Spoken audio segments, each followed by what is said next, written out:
field was covered in snow, smoke, and blood. Bodies lay across the frozen ground, both human and alien. The sky above was gray, filled with dark clouds and the sound of distant explosions. Cole, a human soldier, was crawling through the wreckage, bleeding from his shoulder.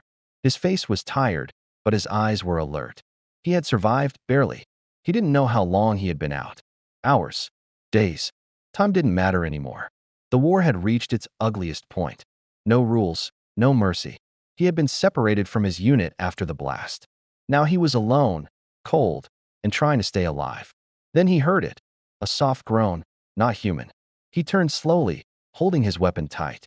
A few meters away, lying against a broken tree, was a strange figure. She was tall, her skin a soft silver, her armor cracked and burned. Her crown, though damaged, still rested on her head.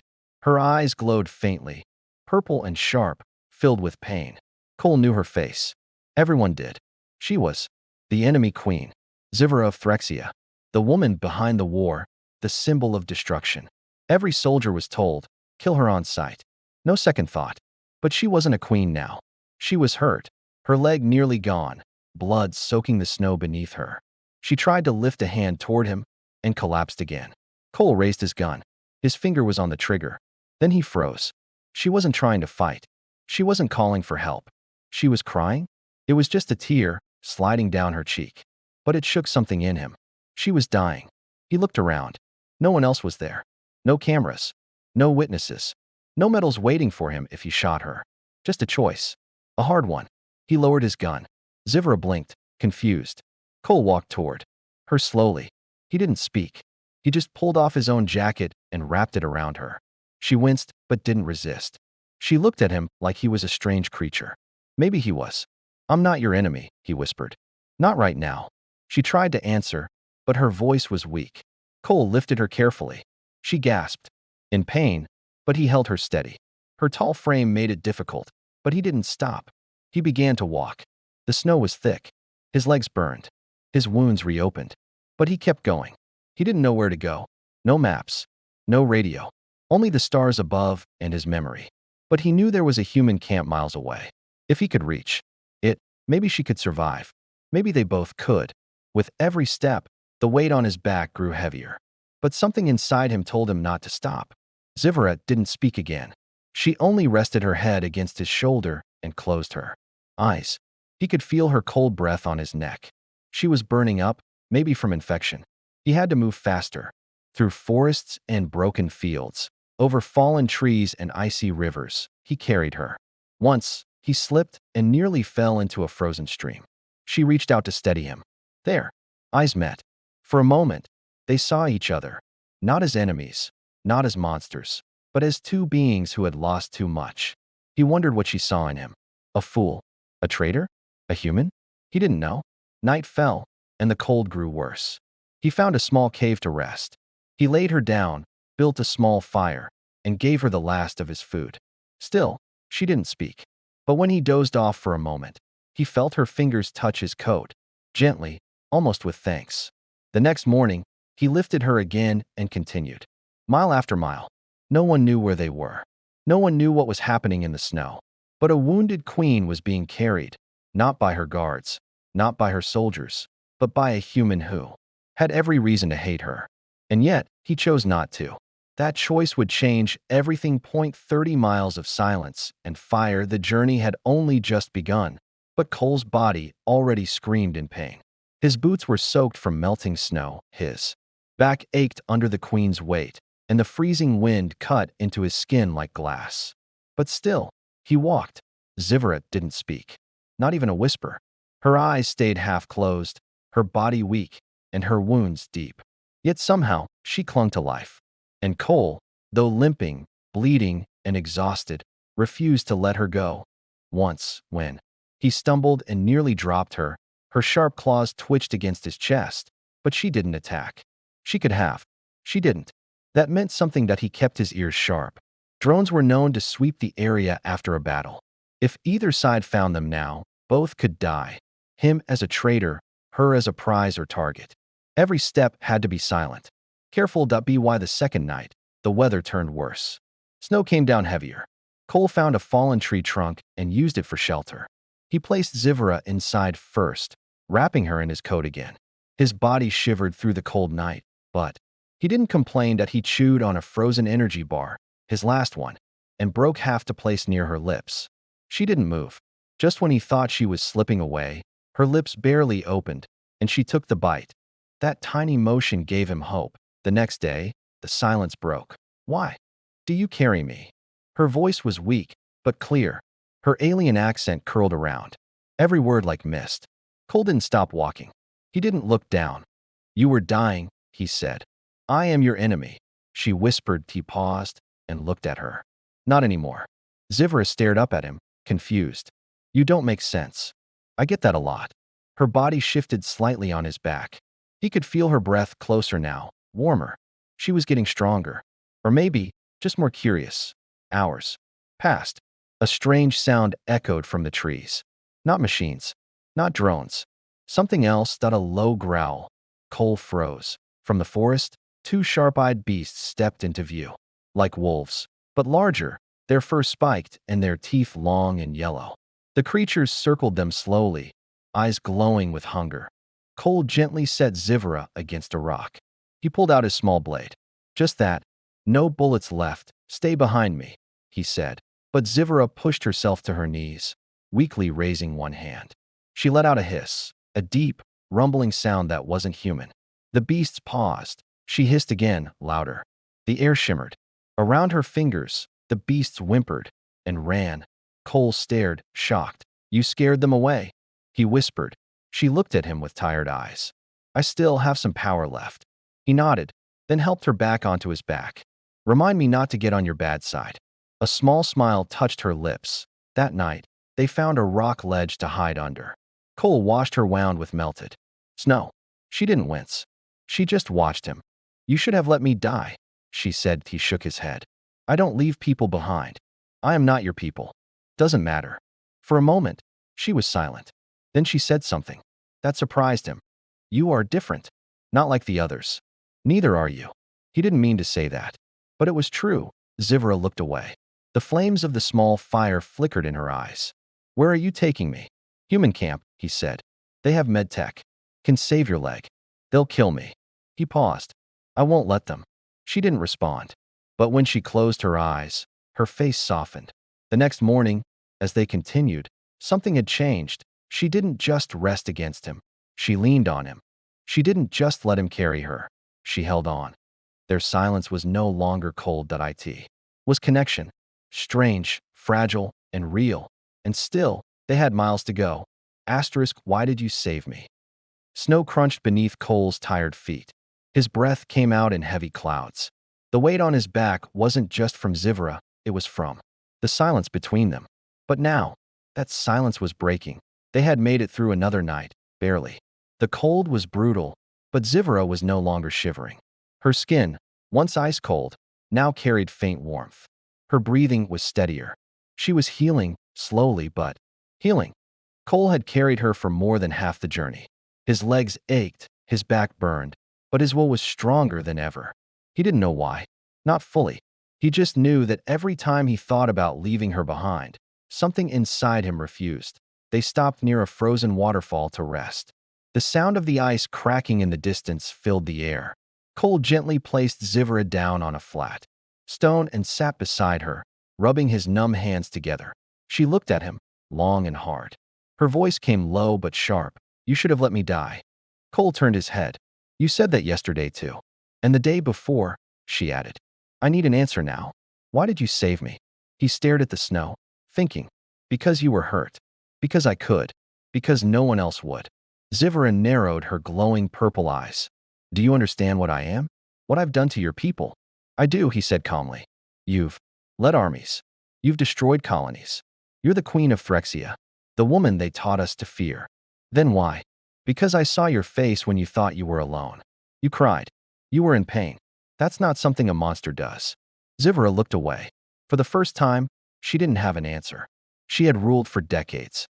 She had ordered wars, signed death sentences, and broken empires. But no one had ever looked at her and simply cared. "I was taught that humans were cruel," she said slowly. That your kind takes without mercy. That your hearts are hard. Cole smiled slightly. We were taught the same about you. They sat in silence for a moment, both staring at the snow falling around them. She broke the silence again. You are strange, Cole. He raised an eyebrow. That's probably true. She touched the torn cloth wrapped around her leg. Your people will kill me if we reach your camp. They'll see me as a threat. I'll protect you, he said firmly. I don't care what they say. Her eyes widened. You would risk death for me? I already did, he answered. Back when I chose to lift you off the battlefield. Zivra reached out, her fingers brushing his arm. Her touch was light, but filled with meaning. Asterisk. She wasn't testing him anymore. She believed him. In that moment. Something unspoken passed between them. Respect, trust, something more. Suddenly, they heard a sharp sound in the distance. A buzzing, mechanical, fast. A scout drone. Cole jumped to his feet. We need to move. He lifted her again. This time, she didn't resist. She wrapped her arms tighter around him, not just for safety, but for something else. I still don't understand you, she said softly into his ear. You don't need to, he replied. Just stay alive. As they moved through the forest, Zivra rested her head against his neck. For the first time, the enemy queen allowed herself to trust someone who should have been her executioner. And for the first time, Cole realized. He didn't just want to save her. He wanted her to live, really live, not as a prisoner, but as something more. What that more was, he didn't yet know, but he was starting to feel it with every step. Asterisk the human camp, and the betrayal. The human camp appeared like a ghost rising from the snow, gray tents, blinking lights, guards holding rifles tight in their frozen hands. Cole stood at the edge of the perimeter, breath ragged, body shaking. Zivra was still on his back, barely conscious, her arms limp around his neck. He had made it. 30 miles through blizzards, beasts, drones, and hunger. He had brought her here alive. But what waited ahead wasn't safety. A soldier spotted him from a watchtower. Contact. Human. Carrying someone. Looks alien. Within seconds, guns were raised. A team ran toward him. Cole fell to his knees, gently lowering Zivra to the ground. Don't shoot, he shouted, lifting his hands. She's wounded. She's not fighting. The soldiers closed in, rifles aimed. One of them, a tall officer with a metal jaw, stepped forward. Is that who I think it is? Cole nodded. Queen Zivra. She was dying. I brought her here to save her. The officer's face turned cold. You did what? She needed help. I couldn't let her die out there. You carried the enemy queen through combat lines and brought her to a classified military base? His voice rose with disbelief. I saved a life, Cole replied, voice steady. You committed treason. Without another word, the soldiers grabbed him. Cold cuffs locked around his wrists. Cole didn't resist. He looked back at Zivra. She was being lifted too, but less gently. She didn't struggle. She just stared at him as if she already knew this would happen. They were dragged in separate directions. Inside the camp, Cole was thrown into a metal holding cell. A medic cleaned his wounds in silence, then left. He sat alone, bruised and bloodied, wondering if saving her had been the right choice. In another room, Zivra lay on a medical bed, surrounded by humans in armor. She didn't fight. She didn't speak. Her leg was being treated, but the chains on her wrists said she wasn't seen as a patient. She was a prisoner. That night, she asked the guard a simple question. Where is the human who carried me? Locked up, he answered with a sneer. He'll be tried for helping a monster. Zivra's eyes burned with quiet rage. A few hours later, alarms blared. 2 guards were found unconscious near the holding cells. Cameras were disabled. For 5 minutes. When Cole opened his eyes, he saw her standing there, Queen Zivra, dressed in stolen gear, a strange alien weapon in one hand. Her legs still limping, but her posture strong. You came back, he whispered. I owe you more than my life, she said. They'll hunt you, he warned. They'll hunt us, she corrected. She raised the force lock on his cuffs and broke the door's panel with one blast. Let's go. They ran into the night, through the back gate, dodging searchlights and shouting voices. He helped her over the fence. She helped him through the wire. Snow swallowed their tracks as they disappeared into the forest. At a safe distance, they stopped, gasping for breath. Zivra leaned against a tree, her face pale. You didn't have to risk this, Cole said. I did, she replied. Because no one has ever carried me, not even my own people. She looked him in the eyes. You did not see an enemy. You saw me. Cole didn't know what to say, but in her gaze, he saw more than gratitude. He saw a promise. She had saved him now, and she was not done yet. Escape and vows in the dark, the forest swallowed them whole. Wind howled through the trees as Cole and Zivara moved deeper into the night. They didn't speak. Their breaths were sharp, their bodies weak, but their will was unshaken. Behind them, alarms still echoed from the human camp. They were fugitives now, both of them. Zivara leaned heavily on Cole's side. Her wounded leg slowed her, but she didn't complain. Her strength had returned, not fully, but enough to walk, enough to escape. The snow beneath them was soft, freshly fallen. Their footprints were already fading, lost in the storm. Hours passed. They reached a cave hidden by thick roots and stone. Cole checked it for safety, then helped her inside. He built a fire from broken branches, his hands trembling from cold and fatigue. Zivara sat against the wall, watching him. You risked everything, she said softly. I told you I would. He replied. You left your own kind. He looked into the fire. They left me first. Silence filled the cave. Zivara removed her gloves, her silver fingers reflecting the firelight. She unwrapped the cloth on her injured leg. It was healing fast. Her alien biology was repairing what the human medics had only started. She would survive now. Because of him. You didn't ask for anything in return, she said. I didn't need to. Then I offer something freely, she said, her voice now strong. Cole looked at her, confused. Zivara stood, slowly, her body straight despite the pain. She placed her palm over his chest. In the law of my people, a life debt is sacred. You carried me through death. Now, I belong to you. His eyes widened. What are you talking about? I offer myself, she said, eyes glowing. Not as prisoner, not as reward, but as mate, as partner, as queen, if you'll have me. Cole stepped back, stunned. You don't have to do this. I want to. Her voice did not shake. My people may never understand. Yours will never. Accept. But I saw your heart, Cole. And now, I give you mine. He stared at her for a long time. She wasn't just returning the favor. She was making a choice, one no one had ever made before. A queen surrendering not out of weakness, but out of trust. I don't know what kind of future this is, he said finally. She smiled gently. Then let's make one. Together. He stepped forward. Then I accept. Their hands joined. Warmth spread between them, not just from the fire, but from something deeper. Outside, the snow kept falling.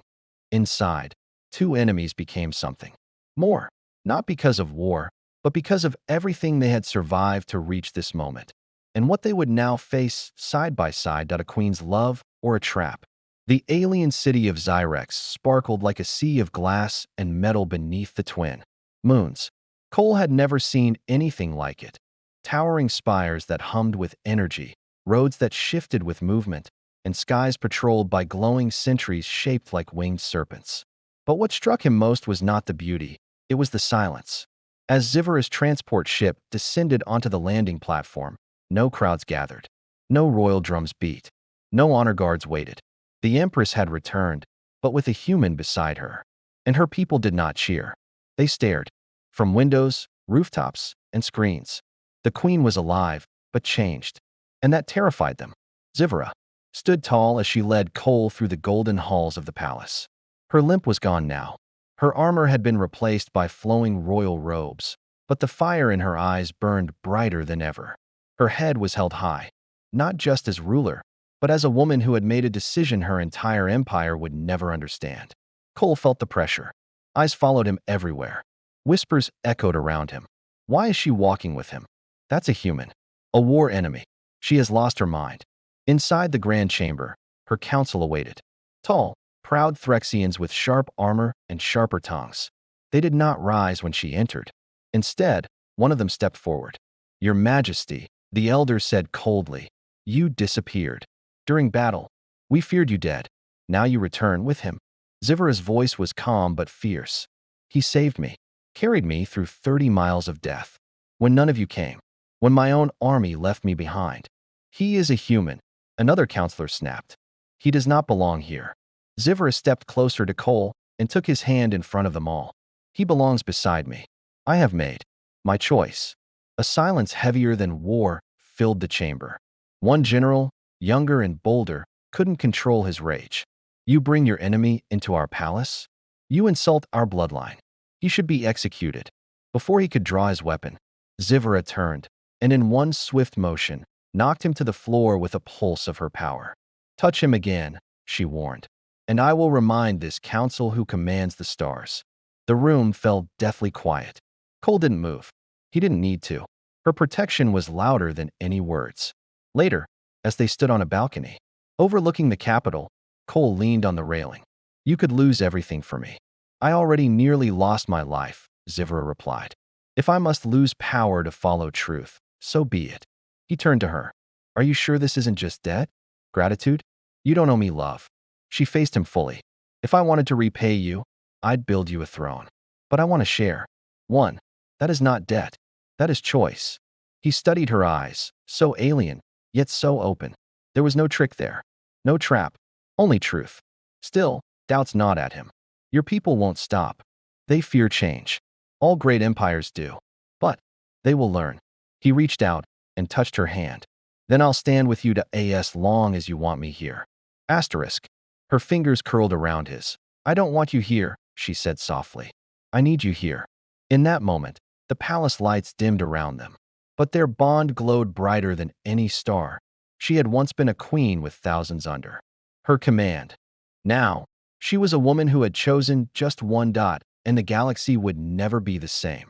Asterisk his final decision, the galaxy watched in silence. Across countless star systems, news spread like wildfire. The Empress of Threxia had taken a human mate, not a noble, not a warrior, a common soldier, a man who had carried her through snow and death.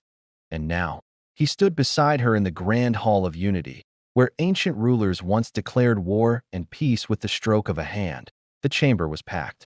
Counselors, diplomats, generals, enemies, allies, all gathered under the domed sky of glass that revealed the swirling galaxies above. Everyone waited, eyes fixed not on the Empress, but on the man who stood beside her. Cole. His body was scarred, his uniform torn, but his presence? Unshaken. Zivra stepped forward, her voice strong and proud. I was once left to die. My crown meant nothing in that moment. My armies vanished. My own blood turned cold.